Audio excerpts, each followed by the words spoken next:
This is the Sophos SD-RED 60, the successor to the SD-RED 50. In the box we find the usual paperwork, the device itself, some power supply cables, in this case there's 2 of them, though Swiss customers will of course receive the right cable, and further down there's an Ethernet cable, some stickers containing the MAC address and serial number, and depending on how you place the device, some rubber studs to facilitate cooling. Then of course there's the power adapter.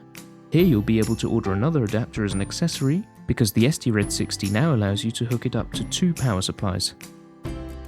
The device features a maximum throughput of 850 megabits per second compared to the 360 megabits of its predecessor, and it now also comes with a 5-year warranty, which previously was just 1 year. It has 4 Lan ports in total, 2 of which are capable of providing PoE with a total power of 30 watts. As is common with the bigger device, you'll find 2 WAN ports, one of which also allows you to use the SFP port instead. Another new feature is that you'll be able to upgrade your SD-RED 60 with further modules, for example with a Wi-Fi module or with a 4G 3G module.